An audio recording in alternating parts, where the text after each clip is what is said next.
I'm Jennifer Jones. I'm the director for the Geauga-Trumbull Solid Waste District. I've been here about 2 years, so I'm still kind of learning things as we go and trying to create new programs for all of you folks. The goal here today, and the reason I invited you here is because we've been offering these grants for a couple years now, and some of you have taken advantage of them and repeatedly taken advantage of them, which we really like to see. But some communities have not applied for anything. And I just want to kind of go over, although you may not be aware of the things you could use the grant money for, even if you don't have a drop-off site. Many of you don't have drop-off sites, that's fine. So there's the Go Green grants, which actually are kind of a little bit of money to do a lot of different little projects.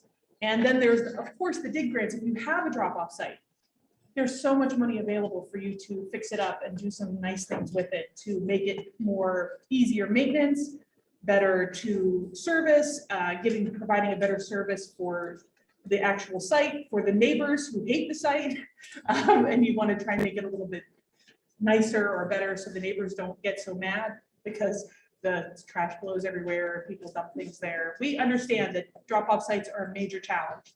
And those of you who have them, we appreciate you very much, and we want to make it as easy for you to keep those sites open and keep your residents happy as we can. So that being said, we're going to pass around the sheets. If you haven't signed in yet, we're going to put a sheet at the end of each line here and just sign in. If you have signed in already, of course, don't sign in again.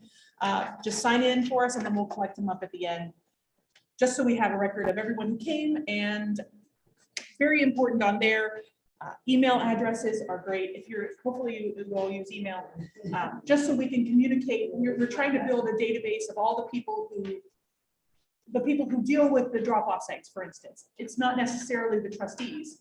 It's the road department or whoever is there, the zoning department guy who manages those drop-off sites. We'd like to have the contact information in case, like for instance, because of the snow, Ohio Valley, who manages our drop-off sites, delayed a day. It would be nice to be able to send an email out or a text message out to everybody and say, hey, by the way, all the sites aren't going to be serviced today. If you're supposed to be serviced today, it's going to be tomorrow because they're delayed a day because of the snow.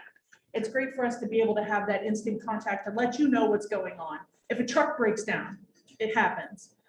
Then it's going to be a day late. They're going to come tonight. They're going to come on the midnight shift because they have a midnight shift for doing the drop-off sites. Just to kind of keep everybody aware, just so you know what's going on and you don't get all frustrated when when your site is overflowing, which happens. We get it. Okay. So getting down to the business. So first we're going to talk about, so the two grants we're talking about this morning are our drop-off improvement grants and our Go Green grants. So we'll do the agenda for today. Let's see if we can. There we go. Oh, there we go. No, today's presentation is being recorded. It's going to be on our website. If you want us to, everyone who attends, if you give me an email address, we will email you the slides and the link to the presentation. So you'll have all the slides later. You don't have to furiously write everything down. I'm going to send you the slides. Okay, Grant, here's our agenda for today. We're going to go over the grants, the type of grants, the criteria for it, how to fill out the applications, how to do the projects, and how to fill out the closeout paperwork, and some examples of people who have gotten the grants so far. Maybe pique your interest. Maybe you could think, oh, I'll do that myself. And of course, a question and answer period for both everyone in the room and everyone online. So we're starting with the drop-off improvement grants. So here's some of our sites. As you may notice, these guys are has the old stickers. If you have a drop-off site, you'll notice we have the new stickers with the pictures. Some sites, we've noticed that some of the stickers have started to come off already. So they're going to be replaced. We're working on it. But the new stickers are part of a program that we're going to be doing to educate the public on what goes in the bin and what doesn't. We're trying to reduce contamination. Contamination to us is not just tires and mattresses and garbage. It's also things that we can't accept, like styrofoam, or things in plastic bags, or fast food containers, things that people think, well, it's made of plastic, kids' toys, hoses, electronics. Well, you take electronics at our facility, why can't I just put the cords in there? You'll sort it out and figure it out. No, that's not how it works. So we're going to be doing an educational program this spring to sending out information to all, as many residents as we can reach. We're going to do some mailers and ads and overall just a bunch of education to try and teach people what goes in the minimum. Just so you know. All right. Entities eligible to apply for the drop-off improvement grants, which we call DIG. It's just less words. So the DIG grants. Anybody who has a drop-off site is eligible for a DIG grant. So any cities and townships, we have several drop-off sites at schools. So if you have a school in your jurisdiction like Liberty, Warren, trying to think, there's one in Chardon, the Catholic, Notre Dame school, they're all eligible for the grants too. And any other entities hosting drop-off sites, there are a couple other weird ones that have a drop-off site. So what is the funding for? It's for basically anything to fix up the site. So we will pay for new gravel, a new concrete pad repair and replacement. You can get additional lighting to make it nicer and safer in the evenings. You can put up security cameras if you have a dumping problem. We will help you pick out the cameras. You can get cameras with the funds. Better signage. You could get gates. You could get fencing. You could get better drainage. You could pay to have some work done, electrical improvements for your lights, things like that. Anything to make your site easier to maintain, easier for your residents to use, and easier for you to not have to clean up all the time. Drop-off improvement grants do require a match. So it's only 10%. So there's a $15,000 cap. That's new this year. In previous years, it was $10,000. This year, the board of directors, who are the commissioners for each of the counties, decided that they want to do they wanted to up it to $15,000. So if you want the full $15,000, you have to kick in $1,500 of that project for a total of $16,500. So whatever, it's 10% of whatever you're asking for. So if you want 10,000, you have to kick in 1,000. If you want 5,000, you have to kick in 500. It's simple math. So we're just asking, so you have a little bit of skin in the game. Give us a help. You have 12 months to complete the project. So if you apply for it this year, you have until May of next year to finish the project. So you can go out to bid to get all the things done and have an entire year to get it done. It's a reimbursement grant. So you have to pay up front, but we will reimburse you. You show us the receipts. We see that the work is done. We are happy to, we'll just cut you a check and pay you back that, whatever the grant amount was, up to that $15,000 cap. If you want to get security cameras, we need support. We need to know that your law enforcement people are actually going to do something with it. That's a big problem in dumping and environmental crimes. There are some areas where people illegally dump and you go to the cops and you say, here's the license plate, here's the people, can you run the plates? And you hear crickets. They don't want to, it's not worth their time. They have way other crimes. They're not interested in moving forward with any kind of prosecution of those sites, prosecution of those crimes. So we need some kind of letter stating from your police officers or the sheriff's department or whoever is in your jurisdiction that they're going to actually run the plates and follow up on those crimes if you get somebody on the security cameras. And we want, this is new, we've asked for it last year, but it didn't really follow through. We want some kind of sign that says we gave you the money. We don't want to be big headed, but we want people to know that we are supporting your communities too. We want to be a partner. And so just a little plaque somewhere or a sign that said funding provided by the Solid Waste District. That's all we like. Please. Thank you. And you could use our grant funds to do it. Just put a sign up. Include that in your budget. $100 for our sign. Allowable costs. You could buy equipment. Which is the cameras and whatnot. Rental equipment. If you want to do the work yourself put in a light pole or something and you want to rent an auger to do it, whatever, that's fine too. Service contracts. If you just want to pay a guy to do all the work, you just bid it out and have them do it. We cover service contracts. And safety and awareness, any kind of signage, we do that. We can cover that. We cannot pay for your employees to do it. So if your guys are doing the work themselves and they put in 10 hours, I can't pay their salaries. That's part of their job. So if you don't want to go that route, pay somebody else to do it and write it into the grant. I can't pay for food or entertainment. So if you're having a volunteer day to do it, I can't pay for the food for that day. And I also can't, if you want to buy some land to fix up your site, I can't pay for the land. I also, this is a big, it's underlined in bold and italics. I can't pay for things that happen before the grant contract signed. So if you're in the process of fixing it up yourself and you've already done some of the work, you can't send me a bill for something you did in January when the grant doesn't start till May, because it's an auditor no to do that. You can't pay for things before I said you could pay for things. Auditors don't like that. So please, don't buy anything, or if you get the grant, you go, well, we'll just start buying stuff now in preparation for when the weather changes. No, please don't buy anything until you have the grant contract. You will get a contract from us to you, and it'll be dated. And don't buy anything until that date. Then I can reimburse everything after that. But anything before that, I can't reimburse. Okay? We have a question already? We have a question? Jennifer, do you want questions during while they're fresh in our mind? Well, I will, after each topic. How about that? After the drop-off grants. So write it down, and because if it was just us, that's fine. But with them too, then it's going to be hard to go back and forth and turn their mics on and off repeatedly. Okay. Next. Oh, so that was the end of the. All right. So I guess we can open it up to questions. So we have a question in the room about the drop-off improvement grants. Go ahead. I forgot. No. Jennifer, if we do have to acquire land on a big grant, Yes. could that acquisition be used as part of the 10% match? No.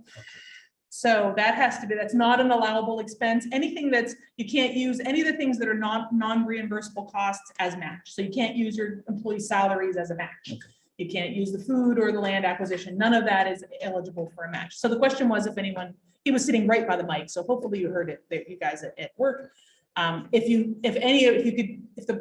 the amount of money you spent for land acquisition, while it's not one of our reimbursable costs, could it count towards the match? And no, none of the things that are non-reimbursable on this slide that's up right now is matchable, is counting towards the match. Okay. Any other questions in the room? Yes, sir. Yes. As far as the service contracts, multi-part question. And CBI install light poles. Yes. That would be a couple of those. So the question was, I'm just repeating it for the people at home.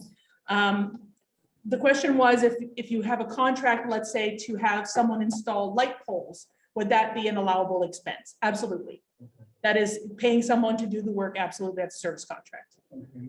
And you had another question. Yeah. We had cameras at that facility. Building taken down with that cameras on. CBI wants to get prevent pole spaces. Back on the poles. It's a yearly fee. Okay, so the question was, they have to rent space for the cameras on a yearly basis. That's an interesting question. I would probably have to say no, because that's like a service expense, an annual expense. It's not, these grants are meant to be like one time, one and done type things. We want to improve your site and then you maintain it. So that I would have to think about it. That's not something I've asked, but I would have to guess. My first gut instinct would be no, that it would be just if you have to rent it for a little while you're in the middle of moving it and then you're moving it back, that would probably be covered because it's a one-time thing. Okay. All right. Any other questions in the room? One more. Yes.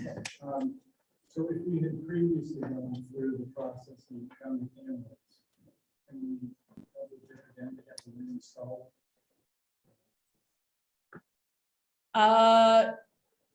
Yeah, I get. So the question was, if you got a grant already had a grant, some communities have already used the grant funds and they use the grant funds to purchase cameras. And now they have to move the cameras to a new location because of changes at the site. Would we then could that be an eligible expense? And I would have to say yes, because it's a one-time thing. You're moving it. We want you to have a good site. I would think the board wouldn't have a problem. I'm not the end all be all answer. The board is the boss, but I would guess that the board would be fine with that because it's a one-time thing. As long as, because we want you to have a site, we want you to have security, so I would guess that they would cover that. Okay. Anyone else in the room? Yes, sir. One more here in the room. On the grant, Mhm. you stated that it's a $15,000 cap. Yes. So is that per year and then you reapply again for an additional grant? Or you use a total funding of 15,000 over multiple years and you're done with the grant? You can the purpose of the question was, is it a multiple year thing? Can you Yes. just keep applying every Yes. year? Well, if you have a new project every year, the idea of the grant is for a project. You want to do something that has a beginning and an end date, and you want to get it done. Like replacing the concrete pad or something like that. So if one year you want to replace the concrete pad and you apply for the grant, okay, fine. And then the next year you want to add fencing and you Yes. apply again. That's fine. If then the next year you decide, wow, we really need some better drainage or something, or we want more lights or Lighting. cameras, Yes. and you want to apply the following year, yes, you can, if each individual grant application is for a separate project. Now, I can't say if the funding eventually, if we have way more applicants than we have funding available, because the board allots a certain amount of money every year for these types of grants.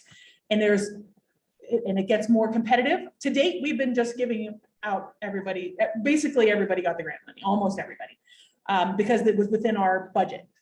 But once you guys start knowing about them, now more people are going to apply and there's going to be more competition. So maybe someone who has gotten 2 grants already, they might be at the bottom of the barrel. They might have to wait a year before Okay. they get a grant the following year. But that's just due to competition, not due to eligibility. Sure. Thank you. Okay? Anyone else in the room? Yes, ma'am.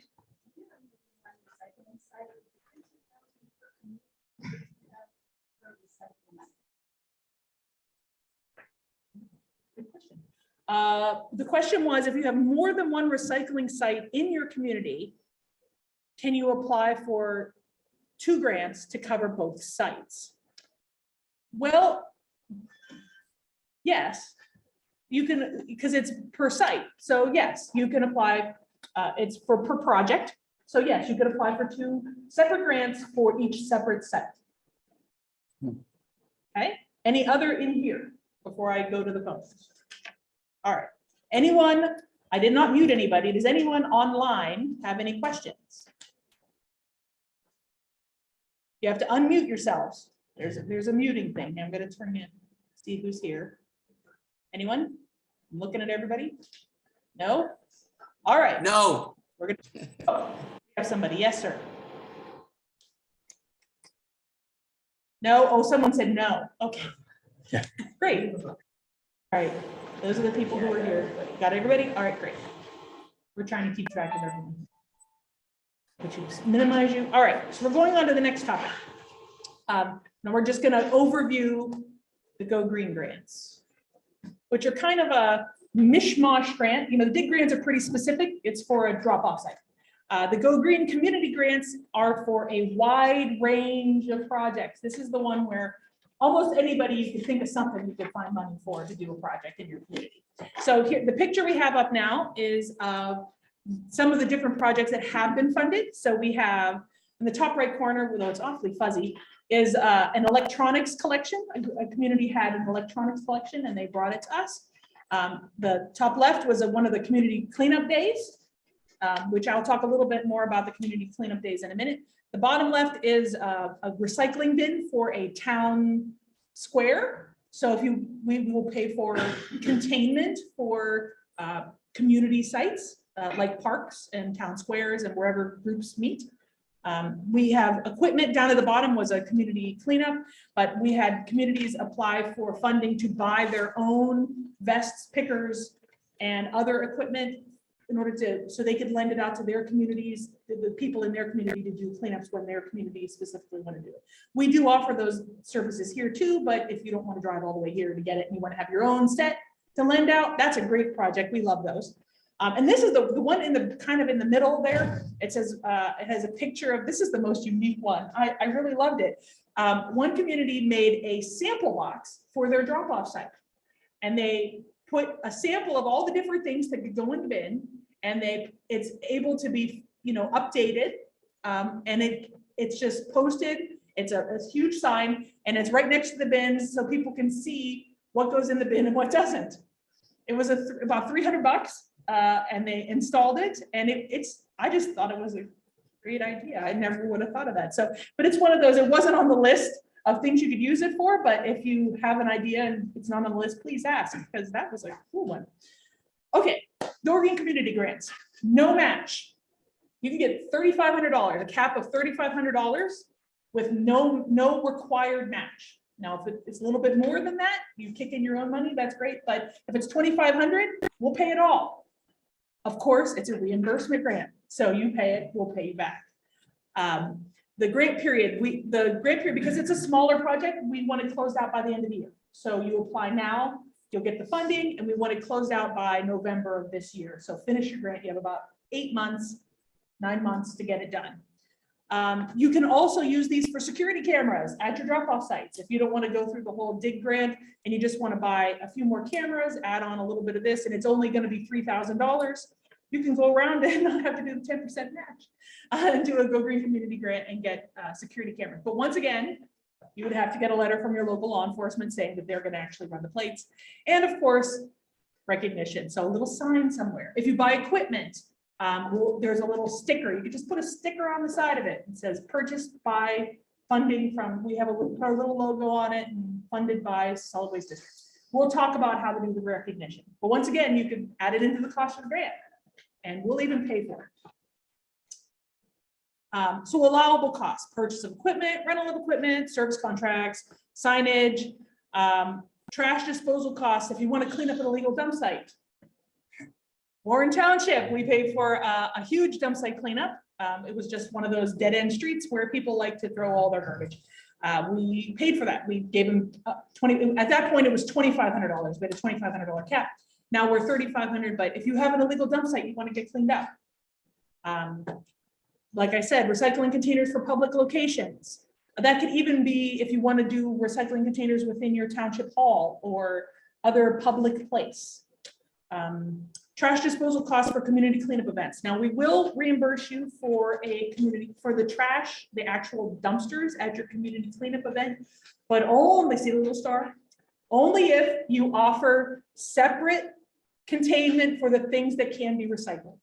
So TVs, don't put them in the dumpsters, put them to the side, and we could talk about how we're gonna get those recycled, either depending on, Andrew's going to talk about that in a minute, but if you're getting only a couple things, you want to just drive them down here. But if it's a bunch of stuff, there's a process. But we want you to set aside the stuff that can be recycled, not just throw everything in the dumpster.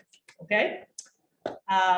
You can buy things made of recycled plastic. So recycled plastic picnic tables or chairs or other things. There's a lot of stuff made out of recycled plastic now. You could also do educational materials for activities and events. For example, there was one community that had a summer program for children, and they wanted some educational materials and t-shirts and other things to promote recycling during that summer program. I was happy to fund that. It's a great program.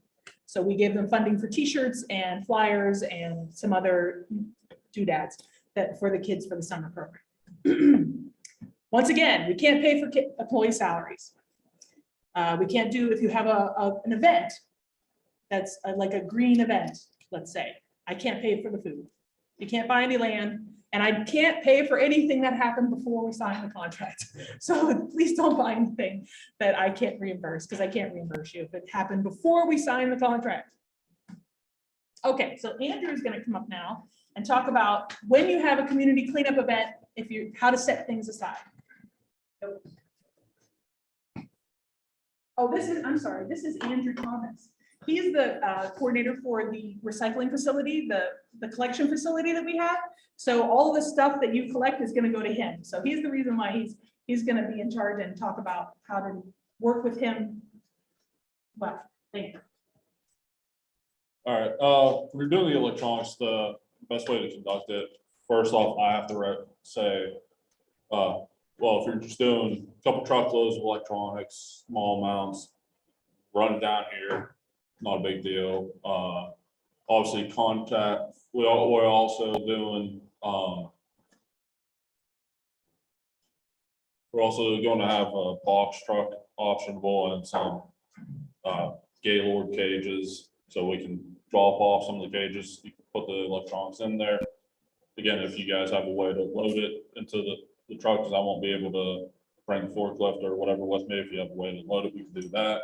Or again, if you want to just drive that down yourself also, that works also.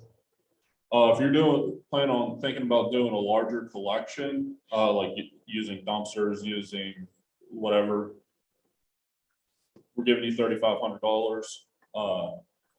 There's always a chance to outsource to an actual electronics recycler, have them come out to the site, do it. We'll pay for the disposal or whatever for that. Because a lot of mainly the televisions and any of the old CRT computers, depending on what company you go with, they might charge for some things, not others, but something you can always double check. For safety reasons, I recommend only doing like a one day collection, one and done.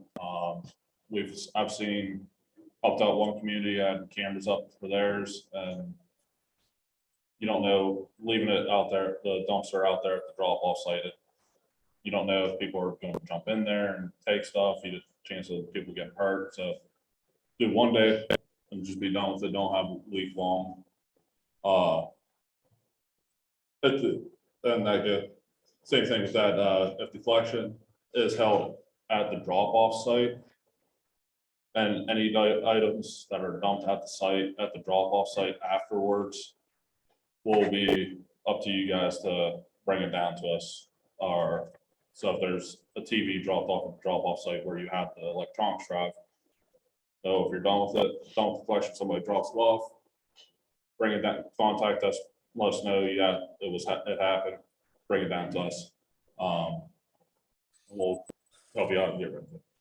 If you're going to come through us for any of these collections drives for the electronics, please contact myself. My email's up there. Call the district phone number. We can plan when to drop everything off, pick everything up, go from there.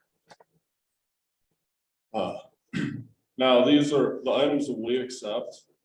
Are going to be the televisions, free on bearing appliances, so your refrigerators, AC units, dehumidifiers, computer equipments, and other electronics. So cables, little odds and ends stuff people might not think.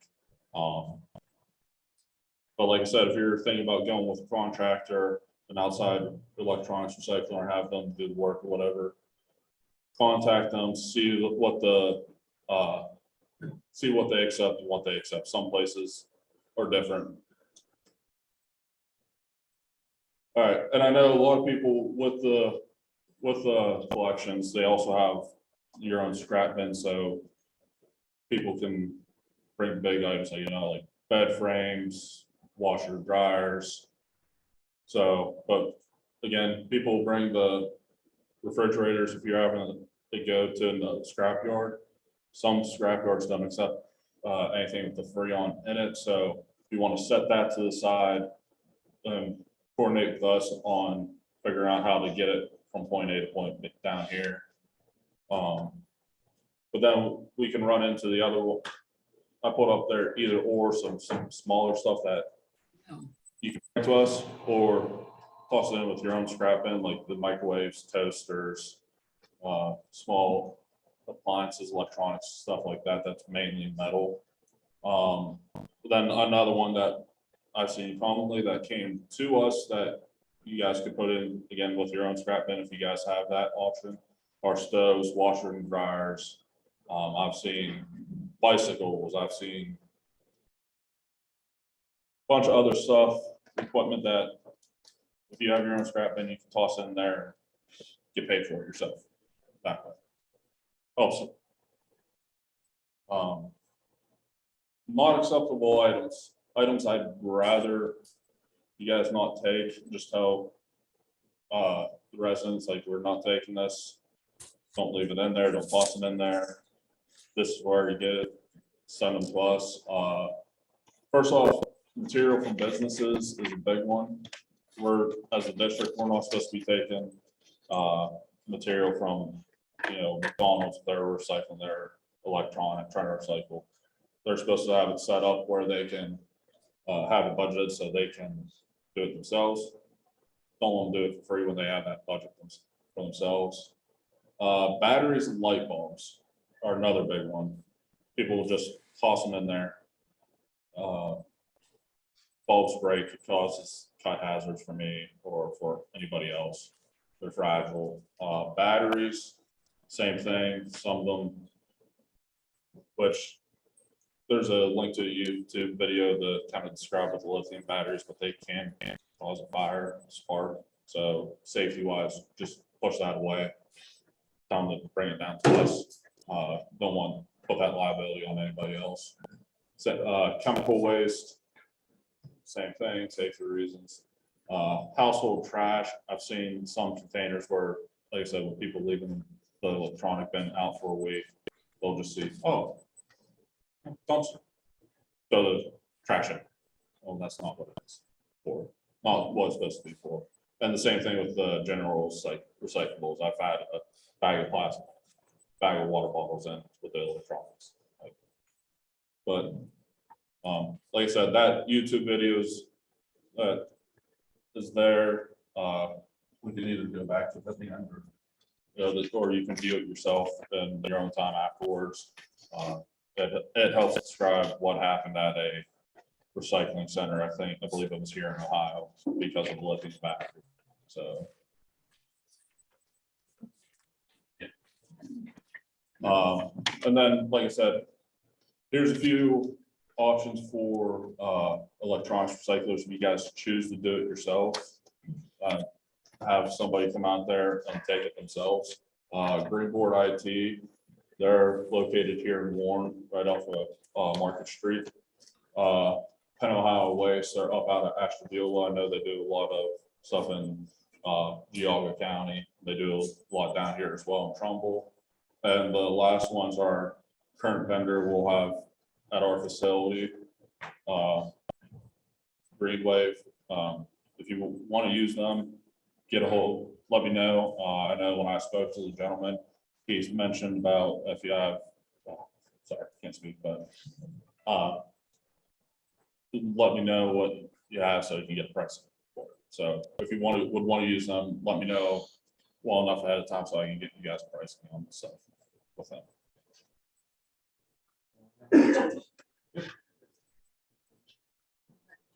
Shall we stop for questions on that? Yeah, any questions? Questions for Andrew? No, I didn't know if you wanted to work with it on that. Go. Any questions? Yes. Andrew, going back to the dump site cleanup thing, $3,500 if we have a specific dump site. Is that just one specific, or can you make multiple applications for different dumps?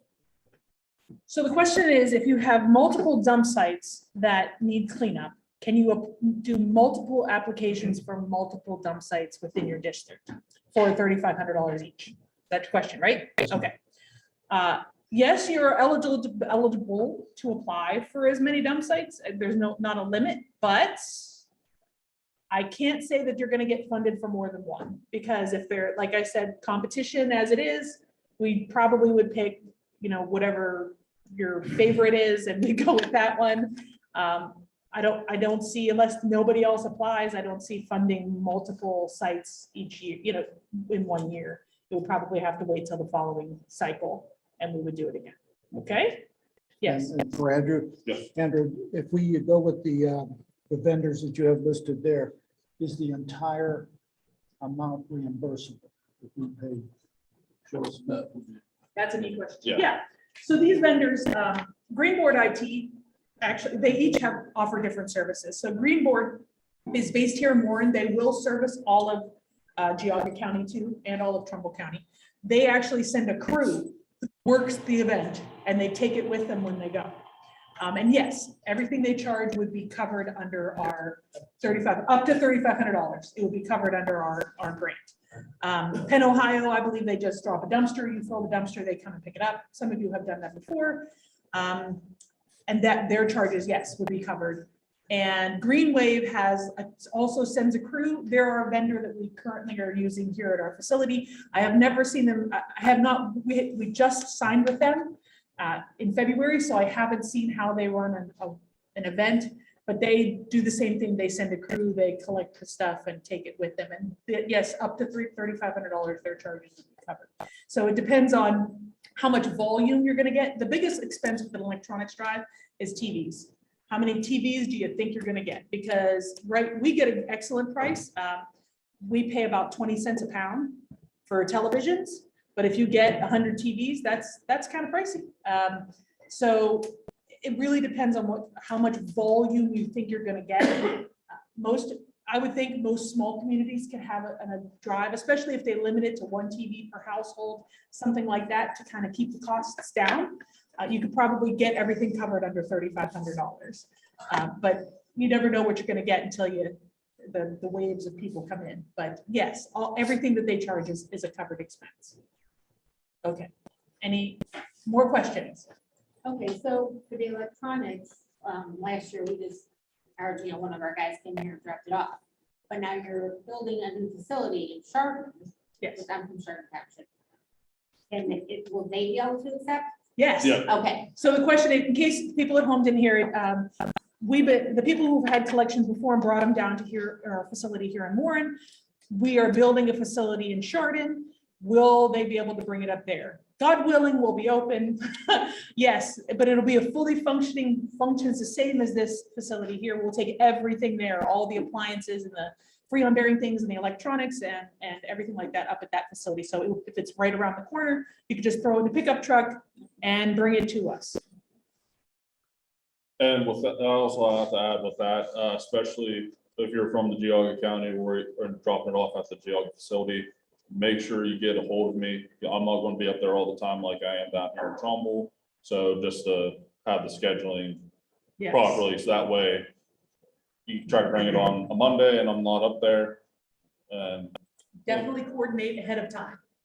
Get in touch with us. Let us know when you're collecting it and what day you're planning on bringing it to us and the volume so we can have appropriate staff to deal with it. Just let us know. Don't just show up the day of and say, hey, I have 2 truckloads of TVs. Please. Thank you. So the question is the projected date for the Chardon facility being open. Yes, construction being what it is, they're saying the end of this month that the building will be done.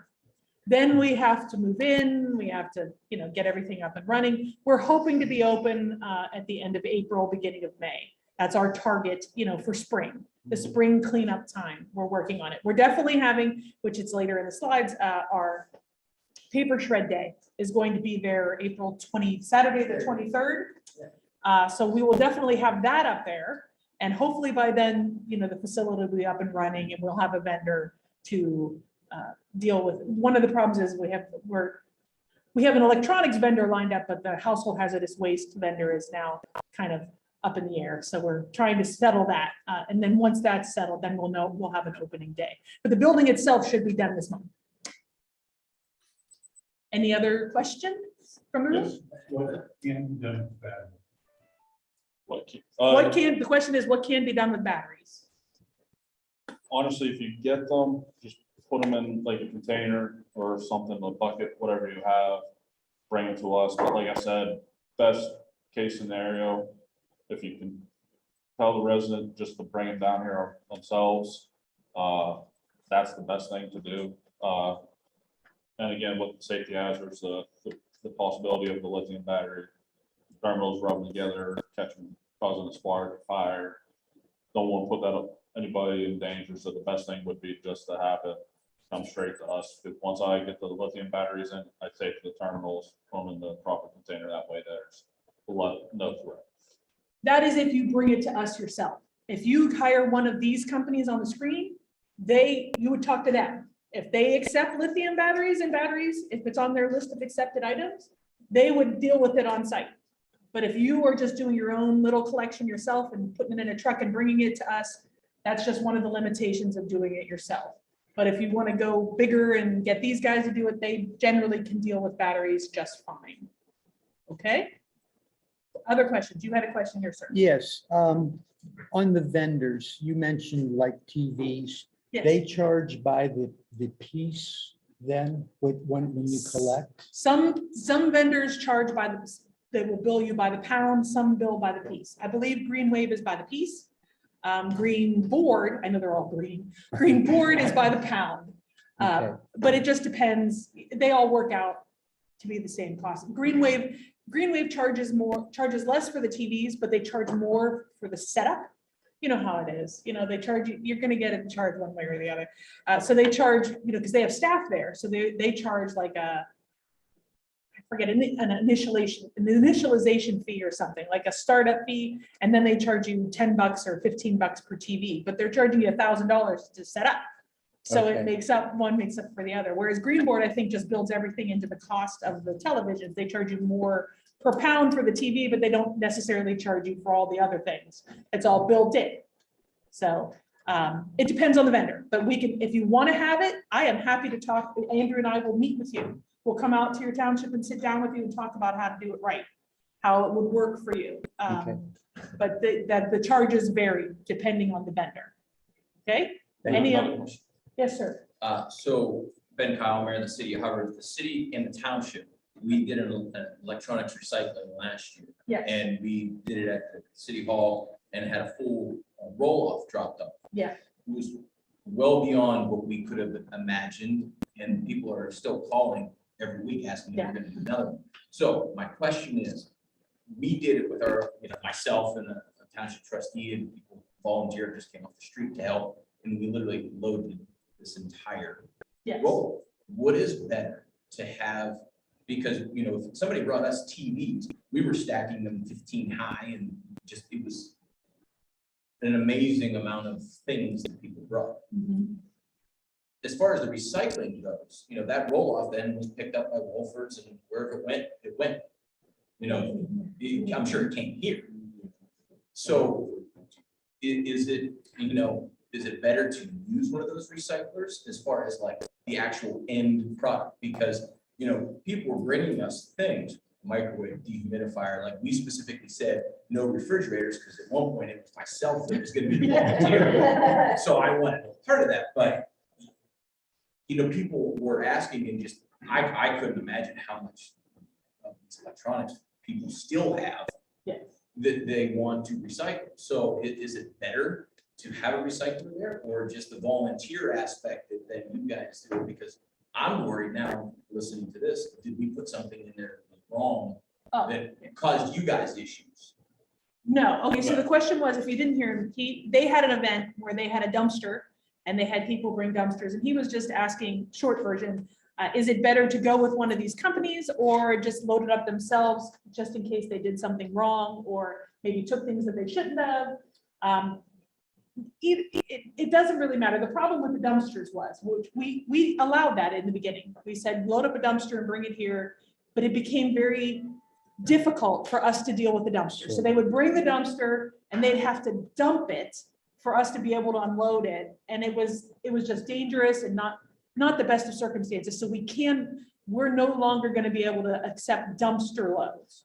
We could take truckloads where we unload a truck or unload a box truck. We're going to have, and I will talk a little bit real quick about the box trucks. So what we're going to do as a district, if you want to have an event and it's a weekend type event, we can drop off a box truck. We will rent it, depending on how big, however big it is.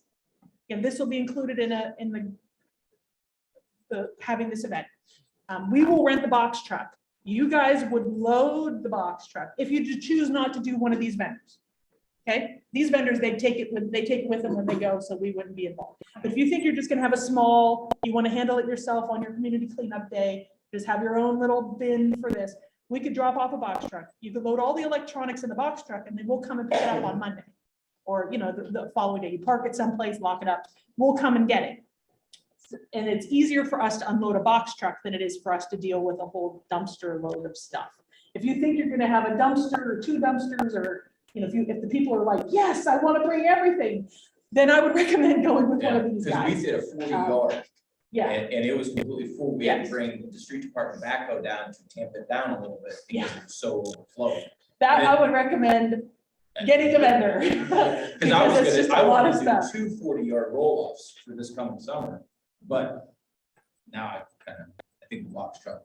Probably a box truck or one of these vendors to take it with them as they go have a 1-day event and do it. That's probably a better option. But once again, I'm happy to talk with you afterwards and we could discuss what the volume you think you're gonna get, what kinds of things you're gonna get. Because every community is different. Geauga has a problem with Freon. So they get a lot of refrigerators, freezers, dehumidifiers, stuff like that, because there's no place to get rid of Freon bearing items. Whereas in this area, there's a few options.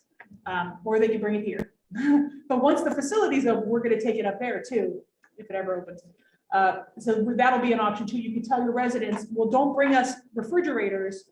Take them to the facility when it's open. It's gonna be open 1 day. It's gonna be open 1 day a week, 2 days a week, all summer long. So they could come and see us on the days that we haven't set the days they're open yet, because we're still working on the vendor. But they'll bring electronics 2 days a week to us. And then maybe they wouldn't necessarily bring it to the events, your community events that much, because they could just take it right to us. Anyway, I digress. Yes, Will sir. the advertising be included again, because we used part of the funds Yes, for newspaper advertisements? correct. Yes, I should have put that on there. If you have an event and you want to advertise it in the paper or on the news or whatever, that advertising is an allowable expense. But of course, if you're going to do a flyer, we want our logo on it. And if you're going to do an ad, like in the paper or something, put our logo, funded by the South Solid Waste District, or if you do a commercial, a radio commercial or something, just mention us somewhere in there, funded by, at the end. Put it by the garbage, just on us. Yeah, that's all we want. And I will, with that also, I'll add, just to make sure, because I have, here at our facilities, I always have issues with residents from Mahoney, Portage County trying to sneak in. Yes, Make sure, since it's your community collection, make sure it's for the residents of City of Hubbard or Hubbard Township, or Yeah. Mineral Ridge or Troy. other One questions? more. The mayor triggered this. When we have a joint event, Mhm. can each entity apply for the same grant for the one event, since it's going to be so large? Which occurred last year. That's a good question. That would be a gut feeling, probably yes, but I would definitely, it's only one event. So I would have to check, that's a board question, how they want to deal with it. I'd have to get back to you on that one. What kind of happened was the city sponsored the event, but the township residents also utilized the event. Yes, I completely understand that it would be 2 separate entities hosting us an event. I would guess probably yes, but I don't want to answer that. Okay. Let me think about that real quick and get back to you, but Okay. there are some communities who do, even in Geauga County, Aquila and Sharp and Clarendon work together for things, and West Farmington and West Farmington and Hubbard, Yeah, so Hubbard, yeah. when we did the electronics, Hubbard City did the financial aspect. So we paid everything up front, then it was reimbursed. Yeah. Scrap tire, I do believe. Township handles the Township. time, Yeah. yes. So And it's just kind of. Yeah, you kind of do both. That's a good, I will think on that and I'll get back to you. Okay. Not that would be it. We could double it up if we have 2 But communities. Jennifer, in Yes. respect to what the mayor asked, we utilize both numbers, available numbers from the tire collection, both the city and the township. to make Yes, sure you're both funds, and you will see that when you come for the second half. In the afternoon, I combine your numbers together because you always do it together. So just to be simple, on your line item, the city of Hubbard gets 0. But the Hubbard Township, because, Hubbard Township has a larger amount because we always add in the city's money together with it. The people who do that, Farmington, West Farmington, Aquila, and Clarendon, those are our doubly working together people. Okay, other questions in the room? Yes, sir. Is this a grant for one event or or say, for example, can you have like a spring event, a fall event? Is the grant for annual usage or per event? The question was, can you have multiple events using the same grant? Yes, if you want to have a spring and a fall, if you think 35, the max is 3,500. So if you think you can have 2 events with that $3,500, you're welcome to it. To have a spring and a fall, just like we do with tires. You guys get X amount of dollars. Some people have 1 event, some communities have a spring and a fall or multiple throughout the year or whatever. You guys do whatever you do. As long as you give me the paperwork by November 30th, I'm happy to reimburse it. So if you have multiple events, that's fine. Any other questions in the room? Okay, how about online? Any questions for our people online? No. Was that Erwin? Hello, Erwin. Yes. So yeah, the same people are still online. Okay, so no questions online. All right, so we're gonna move on. Where's this little thing to make it smaller?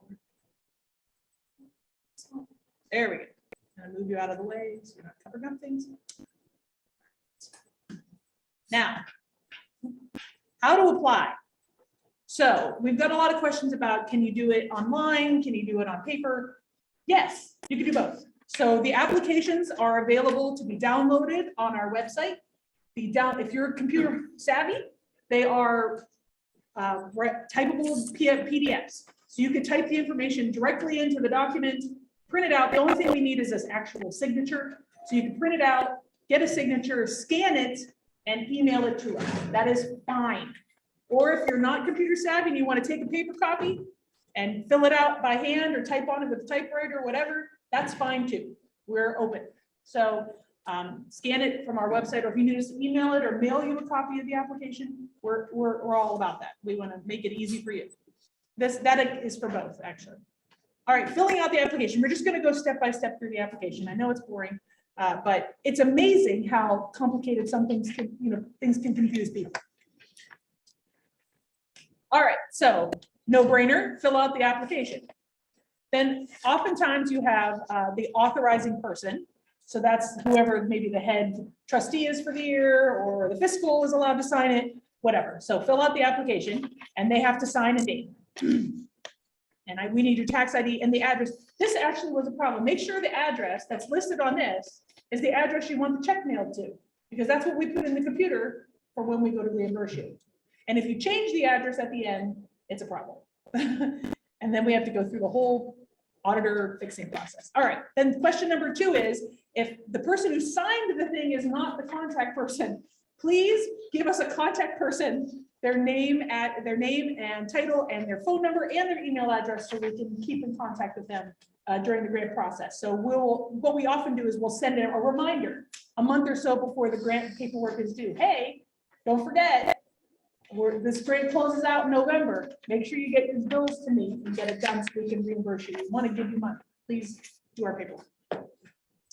Next, okay, so this is for dig. So the project narrative, pretty straightforward. We want to put in a new concrete pad. 1 line, the end. But you could be a little bit more specific. It's going to be X tall by X wide. It's going to be 3 inches thick, whatever. A little bit of detail. And in your timeline. We're going to get a bid. We're going to go out to bid. We'll have it done in the fall. Physical location.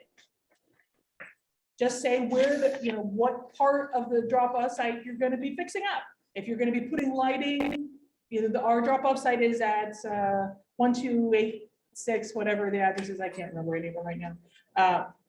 In Newberry, and we're going to be putting light fixtures at the entrance or at the end or wherever we're going to be doing it. Number 5, camera funding. If you're getting cameras, once again, you need to attach a letter from the law enforcement entity that they're going to actually look at your pictures. That's number 5. All right, 6. This is just a little bit more specific, all the things you're going to be buying.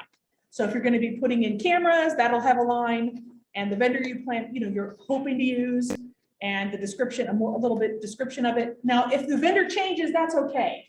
We're not going to hold you to that, but just basically, use the people you typically use, or you could put in there going to bid or something like that if you're going out to bid for it. So you have a line for the security cameras, a line for the light bulbs, for the lighting poles, and a line for the gates or whatever the different items you're gonna be buying.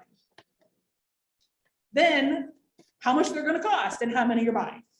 And of importance is, let's say it costs $17,000, you're getting $15,000 because that's the most we can give you. So the match you're gonna be putting in is obviously $2,000, do the math. And then at the bottom, you'll do that for each of the items. And then at the bottom, how is the remaining cost gonna be funded? Just simply a statement, it's coming out of our community funds or whatever, just so you know that you're gonna have to pay for some stuff. We just wanna make sure you know that and it's been budgeted properly. So, and of course, the match funds have to be a minimum of 10% of the grant. Now, it doesn't mean it has to be 10% for each individual item. Maybe you're burning, if the concrete pad's 10,000, you could put all 10,000 as grant funds, and then you're gonna do some signage and other things, and you're gonna use the match is that. It doesn't matter. You don't have to calculate, the match funds don't have to be 10% for each individual item, 10% overall for the entire project, minimum, okay? You'll be required to show recognition.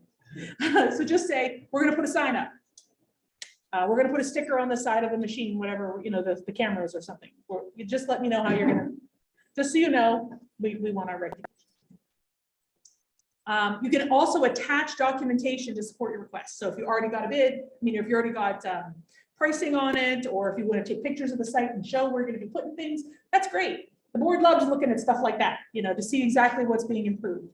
Before pictures, and then you can send me after pictures when you do the closeout paperwork. That's even better. I love before and after pictures. All right, filling out the Go Green Community Grant. This is a little bit more. So this was the drop-off site, and this was the cleanup in Warren Township. Isn't it lovely? So this was used to, there's $2,500 at that point was used to clean up that lovely mess in the wooded area that did it. Slow down. Okay, I talk fast when I get anxious. I'm going to slow down. So the first page looks amazingly familiar. It's just like the dig grant. We want you to fill it out, the address you're going to be mailing the check to, the official signature and date.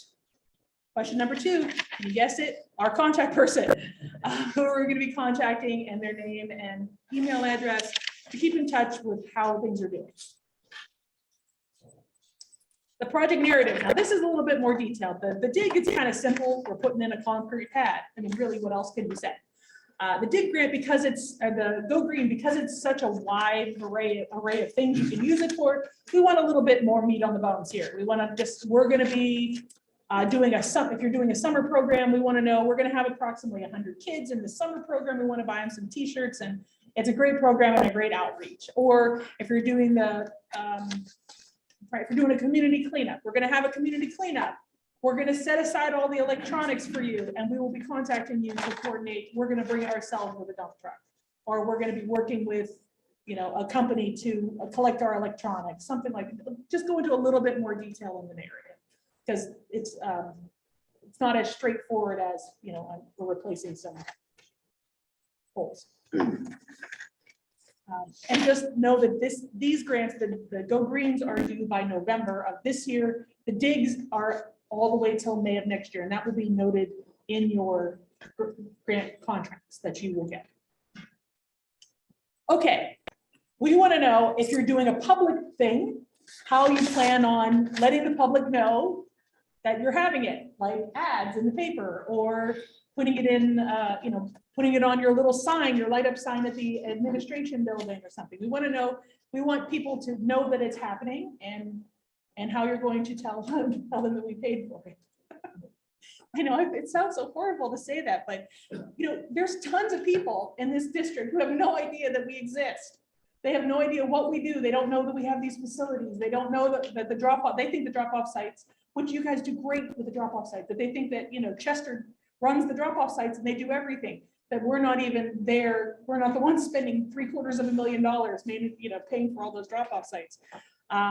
we're just trying to get awareness out that we even exist, and the programs that we offer and the things we try to do to clean up these, where their tax dollars are going, their trash tax dollars. All right, physical, this is once again, if you're buying equipment and putting it someplace like cameras or lighting or drainage or something like that, then you would list this here. If you're not buying equipment, put NA, not applicable. Once again, a list of the things that you're buying. See this, the column to the right says recycled content. That's only if you're buying stuff that's recycled plastic, like if you're buying recycled plastic benches or chairs or something. If you're buying litter pickers, I don't care if they're recycled plastic. That's not the point of the grant. You're buying, it's for a different purpose. If you're buying recycled materials to promote the use of recycled materials, that's when you fill in this last column. If it's not for that purpose, leave it blank. So we don't need to know that unless, that's for the dig, but no. If you were buying like a concrete, you've got recycled scrap tire, something or other, then maybe that would be it. But only if the purpose of it is to reusing recycled plastic and showing off that you're using recycled materials. Same deal here, listed how many you're buying, how much grant funds is on it, and how much is the remaining cost. This does not have a match, does not require a match, but oftentimes your budget is a little bit more than what we're giving. So the max, of course, is 3,500. So if it goes over, how you plan on paying for it out of the general fund, whatever your fund is, or whoever is paying for it. Some really nice person is going to pick up the tab. Recognition, how you plan on giving us recognition? There. Okay. For both grants, you are very welcome to fill out a draft of it and say, hey, do you think this looks right? Is this something you guys would fund? And send it to us. I will look it over. Andrew and I will look them over and tweak them if they need tweaked. If we need more information, or if we don't think that's necessarily, if you put things, people will put in, that we're going to buy food for the volunteers. No, can't buy food for the volunteers. We'll let you know that. If you want to send us a draft, the drafts are due by March 1st. So if you get your ideas together and you can email it to us, get it to us by March 1st so we can have time to review it, make some things if you need to make changes, because the application deadlines are March 11th, Friday, March 11th. So we got an email application at 11:50 on last year. They emailed it to us at like 11:30 at night that day. That's fine, because we're not going to look at it till Monday anyway. But the deadline is Friday, March 11th, either electronically or by mail. We need to have our applications for both the DIG and the Go Green grants. Okay, so you get the grants. We tell you have funding. Yay for you. We send you a contract. So you're going to receive the contract, sign it, and send it back. That has been a problem for some communities. Please sign the contract and send it back, because that's the date that the grant starts. So we need to have a date for all the funding has to be after that date. So we need that signed and sent back to us, please. You can scan it and email it to us once it's signed. That's allowable. Just send us something with a signature, please. Once the grant is signed and dated, and we have signed it, and it's a fully executed contract, you are free to start spending the money. So then you can purchase some materials, you can hire your contractors and get all the work done. So you complete the project. So let's say during the middle of the project, you realize you need X that was not in the grant, and you want to use some of your money instead of doing whatever you wrote in the grant, you want to get something else. Fine, but just email me, send an email and say, hey, we're not going to get this because we found out we need to upgrade our electric instead. Can we use the money to upgrade our electric, and we're just going to forego the whatever widget we were going to buy for this year? Fine, I'll approve it. I'll just say, yep, that sounds fine. I'll adjust your budget and we'll do it. But you can't just say, well, we decided to use the money that you gave us for this to get this instead, and then send me a bill for it at the end. That's not what the grant said. The grant said you were buying ABC, you can't buy XYZ. Unless I give approval, okay? So just it's simple, send me an email, call me, and we'll write it down, and we'll send something, we just have to have something in writing for the grant. That's only if you need to make a change. If you follow the grant to the letter, great. Okay, so then you have to pay for everything. So actually pay for it. And then whenever your project is done, you don't have to wait till November or May or whenever the deadline is. If you finish your project, you can fill out the closeout paperwork and send it to us as soon as your project is done. So if you have an electronics drive in June, you can send us, once you get the bill and you pay all the stuff, fill out the closeout paperwork, send it to us. We will reimburse you right then. You don't have to wait till November. But you have to complete the project by the closeout deadline. So I need it to be done by the end of November, which most summer projects you guys are done in August, September, October at the latest anyway, but just get the bills and send them to us.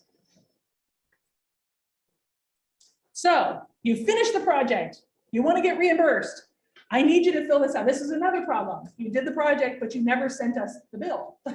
So I can't pay you for the money we granted you. So this is the closeout report. So it's due, as you can see, the deadline is May 31st of 2023. Sounds like it's really far away, but in government, a year is really not a whole lot of time. So you're going to fill it out, what the subdivision mailing address, the grant award that we gave you, the match you said you were going to do, how much your total project cost ended up being, and the reimbursement amount you asked. Because sometimes you ask for 10,000 and you only spend 8. Yay for you, you save money. So we will reimburse the whatever the 90% of whatever it is you spent. Oh, and proof of payments at the bottom. Proof of payments and invoices are required. I need you to attach copies of the receipts. So an invoice that ABC put in a lighting pole, and then a copy of the check or the warrant that you actually paid for ABC to do work. So attach those for me. That's an auditor necessity. I need those two things, and then I can reimburse you for it. Oh, this is just a blow up of the proof of payments and invoices are required. However you paid for it, I need a copy. All right, on that form also, it's just a little, we like to hear about the impact. If you had problems doing something, we want to know, because then the next person who applies for the same project, we can help them, kind of guide them, steer them away from maybe the pitfalls that you saw. This is a sharing of information kind of thing. That's what the impact was. And how much your residents like it, that they say, this is wonderful. We love the electronics drive. We want to have 2 more. We want to hear that too. The location, once again, where did you put it? So if we were going to go out there and look, it's still there. And any kind of marketing you did to promote it or increase it, and how successful it was. Well, we ended up sending to community groups, and they produced it amongst themselves on Facebook. Great. Then we could recommend that to the next guy who's doing the same kind of project. And then you have to sign it. So signature of whoever the authorized person is, they have to sign it and date it. And if you bought equipment that's more than $300 each, so if you bought cameras or something, we want you to just fill this out, what kind of equipment it was, what model it was, how much you spent on it, because we're trying to create a database of all the cameras people buy and all the different equipment people buy. And then when someone says, well, we want to do cameras, we don't know where to start. Well, these are what the other people have used. These are the brands they use. These are the companies they used. And they could maybe call you and say, how did those cameras work out? Or how did this equipment work out? And we'd be able to share with them to help them get started when they do it. Okay. Closing. Okay. Does anyone have any questions about the paperwork for the dig grant? I know paperwork. We're bureaucracy. We're government. We've got to have papers. Anyone at home? Anyone in the office have questions about the dig grants so far? No. Everyone says no. All right, closing out. So this is the Go Green grant, the closeout paperwork. As you can see, the deadline is this November 2022. Same deal. Fill out the mailing address where you're going to send it to. Please make sure it matches the one you put in the application. The amount you spent, the amount of total match. That's kind of how much you kicked in. No match is required, but if you put some money in, and how much you're getting reimbursed. Proof of payments, obviously the same deal. We need a copy of the invoices that the people invoiced you, and a copy of the checks that you actually paid them back. Also, if you have an event, we want a copy of the flyers you made or the ads that you put in the newspaper. just to see that our little logo's on there. And it's great for, we can share those information with other people having similar events. Because, flyers, making a flyer is can be daunting to some people. They have no idea how to do it. But if you look at somebody else's and you just copy and paste it, so much easier. Same idea here, the impact, we want to see what went well, what didn't, any pitfalls you ran into, any successes, how wonderful everyone loves it, how you marketed it, and any other, this one is kind of any other information, because the Go Green grants are kind of cover a whole bunch of different things. We just wanted to give you a little bit of space to say, this was we thought it was going to be super easy and it ended up being really hard, or something like that, and just kind of any other notes that you want to add about the grant, if any. Once again, give me a signature and a date. If you buy equipment that's more than $300 each. So if you buy pickers, I don't want to know what model you buy. I don't care, because they're $10 a piece. It's only if the actual one unit is over $300. That's when I want to know what you got and what you didn't. The little stuff like vests and pickers and pipes and tubes and whatever, equipment, I can't even think, like the people who made the display, they bought plexiglass and metal. I don't want to know all that stuff. Just if you buy equipment. And then once again, equipment, picture, same deal. Okay, any questions about filling out the Go Green grant paperwork? No, Erwin? No? no. Thank you, Erwin. Okay. All right, so just examples of people who have taken advantage of our wonderful grants. For the drop-off improvement grants, Warren Township got security cameras, lights. Newberry got a concrete pad. Huntsburg got gravels, lights, and electrical upgrades. And some of these are still in process. Some of these were granted last year, and so they have until May of this year to finish them off. So these are just what they asked for. But Johnston did fencing and drainage because they were having drainage issues. That's a great, I had never even thought of drainage, but it is a problem. One of our other sites has a drainage problem, and we're hopefully going to deal with that, and hopefully they will write a grant and fix it. That got a concrete pad. And fencing is great for neighbors. A lot of communities like to put fencing around their site, because when they're overflowing or if people leave the lid open, the stuff blows into the neighbor's yard, into the woods, and they get really feisty and angry. Fencing can often catch all of that stuff, and then you just have to kind of clean that out every now and then and keep the site clean. It makes it a little bit easier to keep the site clean. Fencing. Cameras, signage, for the Go Green grant, lots of weird different things. So Chester Park District, so park districts are eligible. So if you have a park district or other nonprofit, this grant, the Go Greens are open to nonprofits. So if a school or if you in your community, you know of a group that wants to do something and they're a nonprofit, we can give them a grant too. It's not just for townships or cities or municipalities. So Chester Park District got some recycled plastic park benches. Kinsman did the recyclable sample box you saw. Huntsburg did a community cleanup day, and they set aside their e-waste and brought us a ton of stuff. Vienna got the roadside litter equipment. Russell, because they didn't need a whole heck of a lot of money, they did a Go Green for camera signage in the gate. So they didn't have to go through the drop-off improvement 10% match thing. They were able to get everything they wanted, and it was all covered by us. Middlefield Village, this is an interesting one. Multifamilies are often excluded. They're not eligible for curbside recycling services, or, multifamilies are apartment buildings and such. They have problems getting rid of bulk items.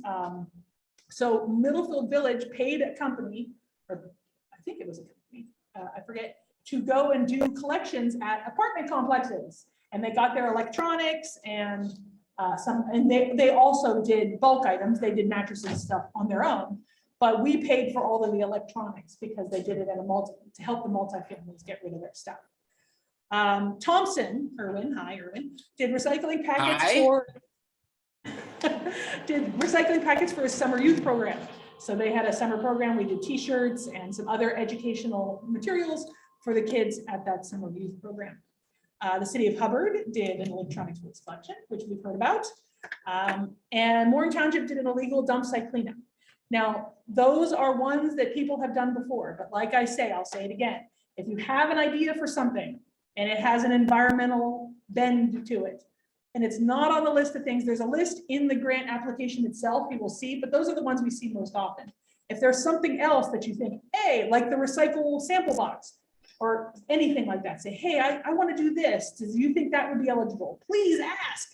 We're open. I'm open to ideas. I can tell you if that's something that I think the board would fund.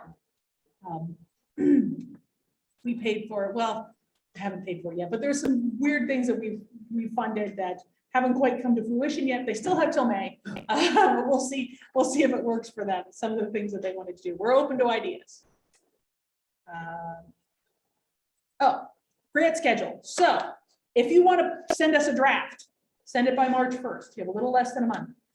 The applications themselves, deadline, March 11th, Friday, March 11th. After the deadline, I gather all the information. I take it to my board of directors. We have a meeting. We're going to have a meeting in March.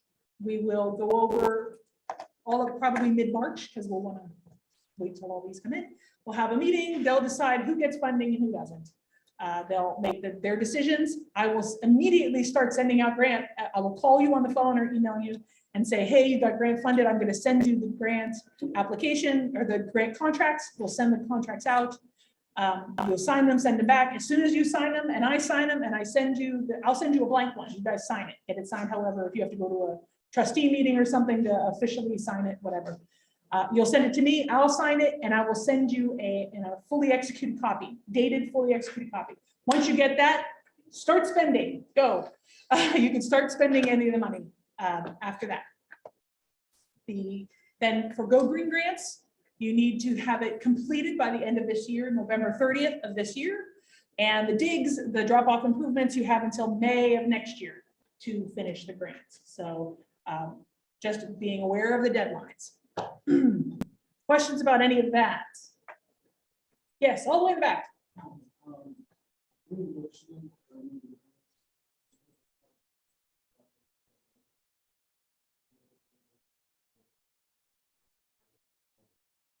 Yes, the question was from the back, if they complete the project earlier than the project deadline, can they submit the paperwork early? Absolutely. As soon as you finish it and you get the bills and you pay the bill, and you have those copy of those receipts, yes, you can submit it at any time.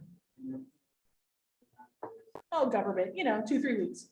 We submit it, the normal, send it to the auditor, they add it to a batch, it's usually 2 to 3 weeks. Oh, no, it'll just as soon as we can put it in a batch and get it and send it out there and go through, because we go through the Geauga County auditor to pay our bills and we only can submit bills once a week and it has to be a week ahead and, so if we miss the deadline, it takes a couple weeks, but we will send it out right away, immediately. Any other questions in the room? Any questions online, other than Erwin, who's going to say no?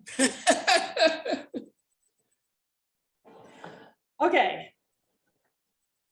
So if you have questions, I'm Jen Jones. That's my email address. That's my direct line. Andrew, who we talked a few minutes ago, he is available via email and that's his direct line. Lisa is the paperwork guru. She's the one who's going to bug you about getting your contract signed, getting your bills in. If you submit things and you don't have things that are supposed to be attached to it, she's the one who's going to be calling you. She's the money man and say, hey, I need a copy of the invoice. You forgot to attach the copy of the receipts.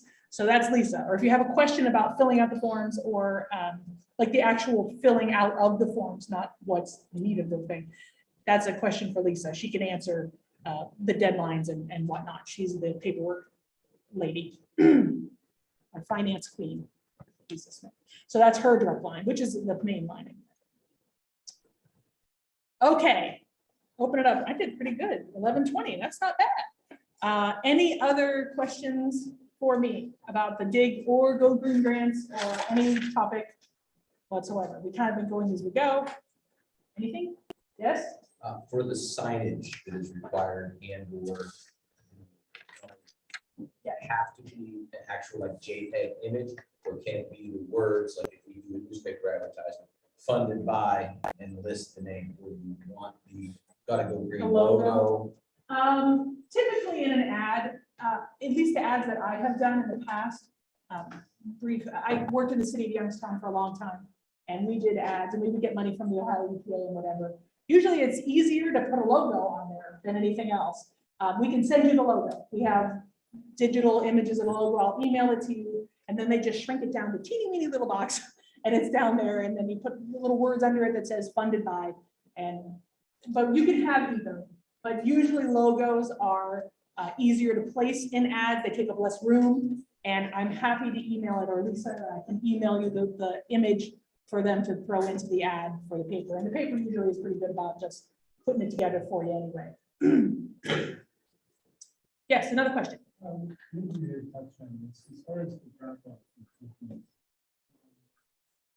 Like landscaping. It's gonna be, you used to have a building kind of did the whole recycle center. And now the thought is to take maybe 10, 15 pine trees. to screen- Like little arborvitaes or something as a Yeah. screen. Yeah. Like something like that.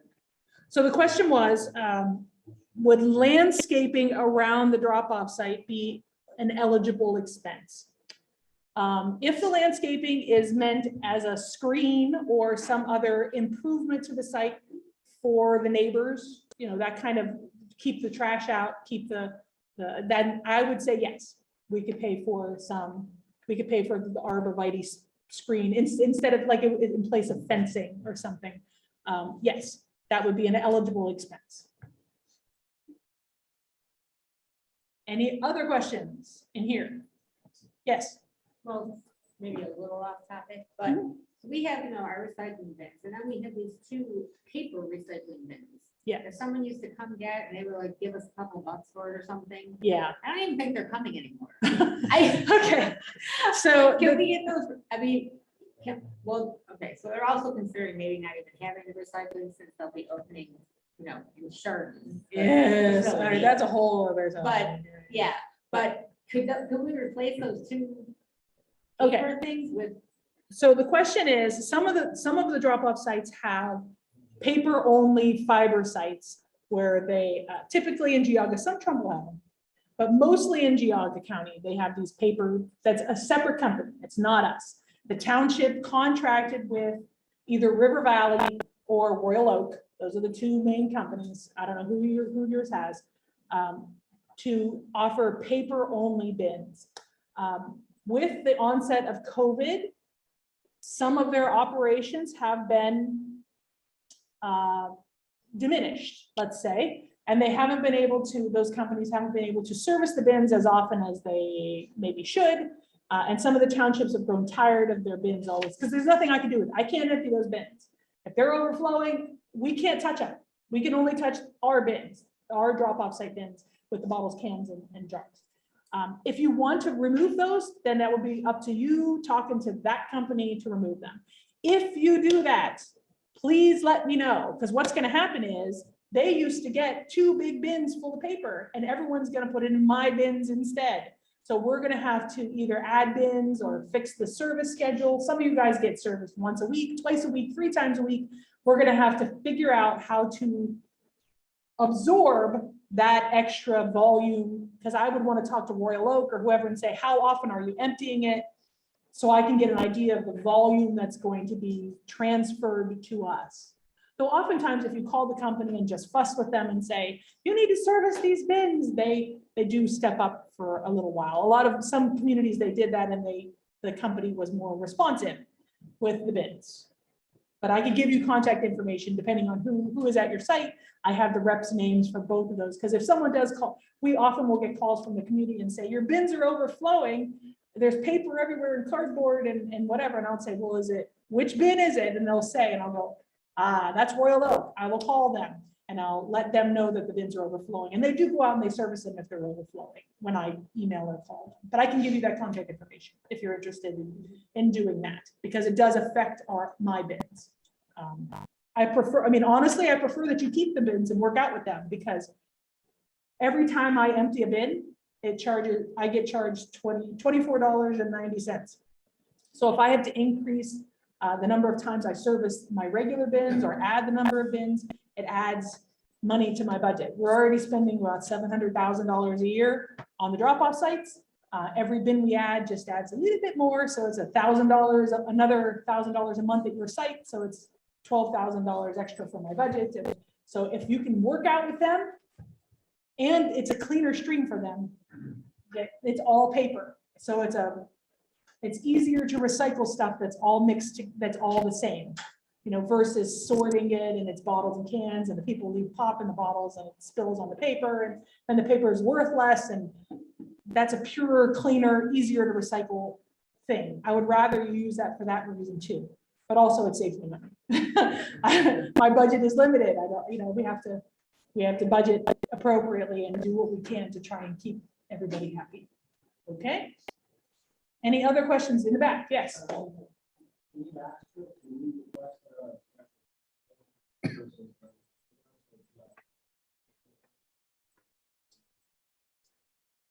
If you, I can give you the contact information for those companies, and you could contact them and ask for them to drop a bin, and if they're willing to expand and add your site to their list of sites, that would be between you and them. But our bins are all mixed. They don't, everything, we could have a paper bin, but it just gets mixed in with everything else anyway, so it's kind of more work for your people to sort, and it doesn't do any good in the long run anyway, because we're all mix everything together. The company we use is a mix everything together, which most of them are. Okay. Any questions online? No. Thank you, Erwin. All right.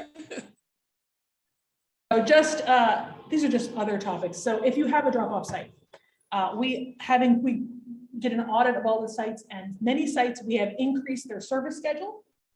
Some sites we have increased the number of bins at the site, so rather than having 5, they can have 6. Same service schedule. If you have a drop-off site and you're having problems with them always overflowing, now I caveat they always overflow at Christmas. They always overflow. So right now everyone's like they're frustrated because they're all overflowing. At Christmas and New Year's we get an onslaught of paper, cardboard, etc., and it fills everything. But if it's a regular thing all year long, your bins are always overflowing, it's always a pain, talk to me. We can look at adding an extra bin or upping your service schedule. But we have looked at a lot of the bin, all the sites, we audited all the sites, and we have increased some of the sites to 3 times a week. Some, I think Bainbridge, we popped up to 4 times a week because they're crazy. They're crazy recyclers in Bainbridge. Some sites in Chester, didn't Chester do it 4? Some of the sites were crazy recycling. We bumped them up to 4 times a week, and some that were 1 or now 2, and etc. So, but if you think you have a site that needs increased, please let me know. But the service schedule, I'm happy to share it with you what days your bins are supposed to get serviced. And the company has within 24 hours to service them. So if you're a Monday, Wednesday, Friday, they can come Monday night, early Tuesday morning and service those sites and still be within contract, which often happens if the sites are running heavy, let's say. So they have 1 truck going and picking up all these sites. Sometimes they'll do half of them or do half the bins at your site to get half of everybody's, and then they'll send a truck at midnight and go pick up the other half of all the sites, so that everyone got service within their 24-hour period, and everyone has empty bins. But that's how they have to work it. Anyway, if your site has a huge illegal dumping problem, and people illegally dump and it's a mess, or if they're overflowing horribly by Monday morning and it's a disaster, and we want to be partners with you. We don't want the site to be a burden. So if there's stuff there that you don't have time to deal with, or there's too much stuff, call us. I will send a crew. We have a crew on retainer that we just send out, and they'll come usually within, if it's first thing in the morning, they'll come by the end of the day. They'll clean up the mess, take it away. They'll put everything that's recyclable, they'll put it in the bins. Everything that's not, they'll clean it up and haul it off. And recycle the stuff that, like if someone leaves a TV with you, they'll bring the TV to us and we'll recycle. So we offer that service. We don't want to be a burden to you. Curbside recycling grants. So just the Ohio EPA and a couple other entities offer recycling to encourage curbside recycling. Now, drop-off sites are great, but they have problems. People dump there, they get overflowing. Curbside recycling, that's where you have a cart You have a trash cart, you have a recycling cart, you recycle at your curb. Curbside recycling is really the direction we need to, as a system, we need to move towards that. It's much cleaner. People don't illegally dump on their own property. And it's a better mix of stuff. Overall, I could go on and on. Curbside is the way we want to go. So if your community, if you contract out trash services, many communities are now bundling in recycling. But sometimes there's an inherent cost in that, like buying all the company that you bid has to buy all of the carts to offer that service for recycling. We can be a pass-through for a state grant to pay $500,000 towards those bids. We can work with you to get, so that will bring down their bid, because if they don't have to come up with that upfront cost of buying 5,000 bins that are $50 a piece, then the service contract would be less. So if you're thinking of doing that, if you're coming up to bid soon and you're thinking about maybe bundling in recycling services with trash services, please talk to us. There are grants available. There are things that we as a district can help support that. It's in our budget to help support that. It's an allowable expense for us. And we could be the match for the state grant that would pay the bulk of it or something like that. So I highly encourage curbside recycling for your communities. Because then if everybody has curbside, the drop-off sites, technically, we don't necessarily even have to offer them anymore, because it would just be for businesses and multifamilies. And it would be we wouldn't have the problems that we have at the drop-off sites now because of overflow. It also pays for funding and awareness and education. Those grants would pay for the bins and also which would definitely be necessary education for the community to let them know how to use the cards, what goes in the cards. It pays for all that too. Upcoming events. So, yeah. Okay, question. Yeah. On the curbside recycling, Yeah. would that grant money offset the actual recycling cost that is incurred by the private contract? No. Okay. So the cost itself for the maintenance of that program would have to be incurred by the community or by each individual person. So like, let's say you bid out trash and I'm going to say it's $10 a month, but it's not. I know. So $10 a month, but they're going to say, all right, well, we'll bundle in recycling for $12 a month.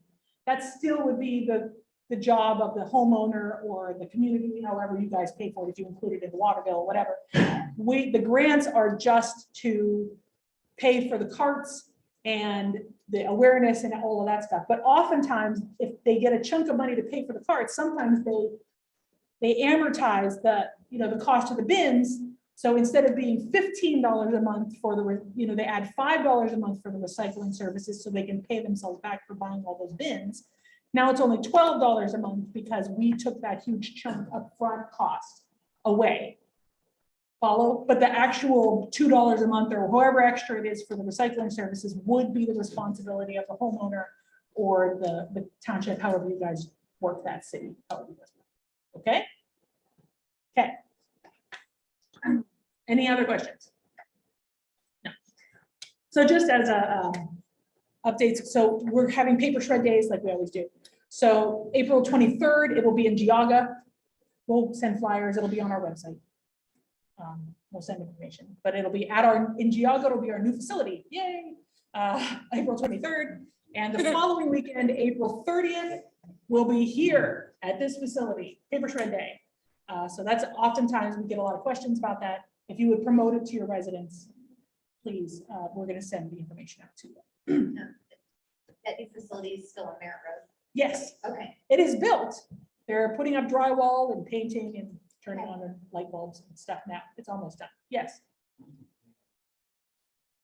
How much is too How much is nothing is too much. Okay. Um, Because I'm a banker. Oh, okay. We actually sent a guy out there. Heavier weeks, would we call you? Yeah. Or- okay. I would prefer if you guys can handle the Yeah. small stuff. Yeah. And we would be the problem child type call to go out there. And there are some sites that are problem children. Burton is a dump site. Braceville was. much better now. Now that we put cameras up, Braceville's doing better. There's a site mooring that's a problem. And we go out there once a month because somebody don't. That's great. You know, we'll do that. But the, you know, the little small stuff, then we prefer if you would help us partner with us to do that. But that's like if it's blowing into if it's blowing into the neighbors and there's all kinds of crap in the neighbor's yard and it's gonna take you hours to clean it up, then yeah, we'll send a crew out and they'll charge us to clean all that stuff up. And if that's a problem, then maybe we need to add a bid, or, you know, if that's an issue where you're overflowing by Monday, maybe we can't, they don't service them over the weekends. They don't work on Saturdays or Sundays. Nobody does. But maybe we can add a bin or something like that. If you have this Bainbridge is pretty tight, but maybe we could add maybe one more bin would stem the flow and it wouldn't be overflowing by the next day. Okay. Okay, one more question. Jennifer, under the paper shred days, your dates here, could a community under the Go Green application sponsor that, or is that?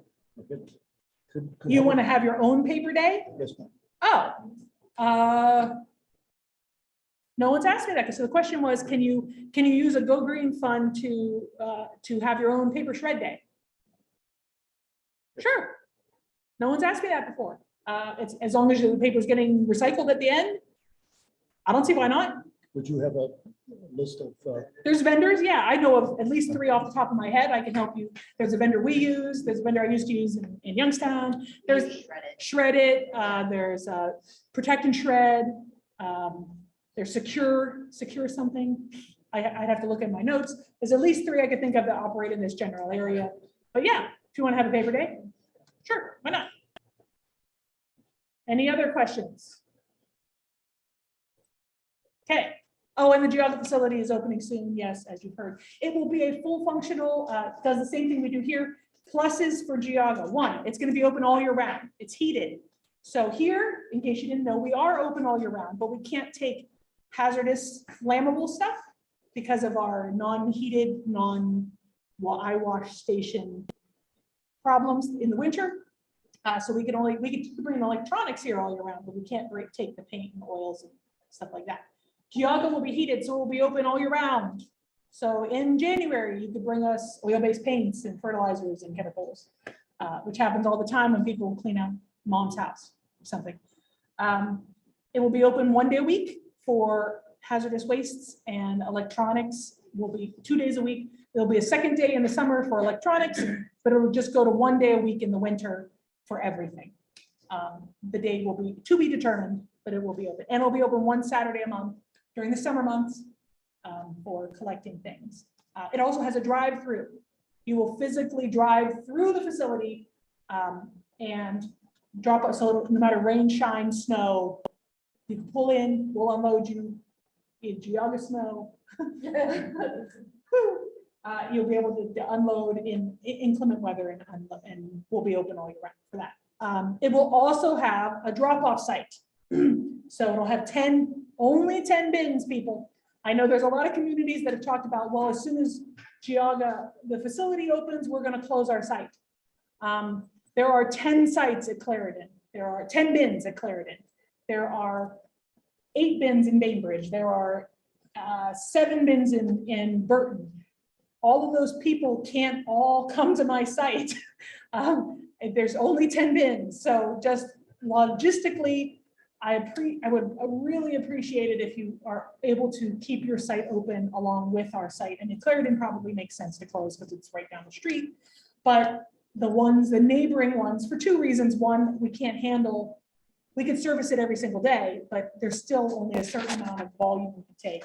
And secondly, your residents are not going to want to drive 20 minutes to recycle when they used to be able to drive to Township Hall and recycle this. It won't be offering as much services to your community, and we'd rather you keep it open for your residents too also. And we want to help you keep your site open. Anyway, questions about the new facility? All right, well, any other questions, comments, whatever? Okay, anything on the phone? Wow, I did pretty good.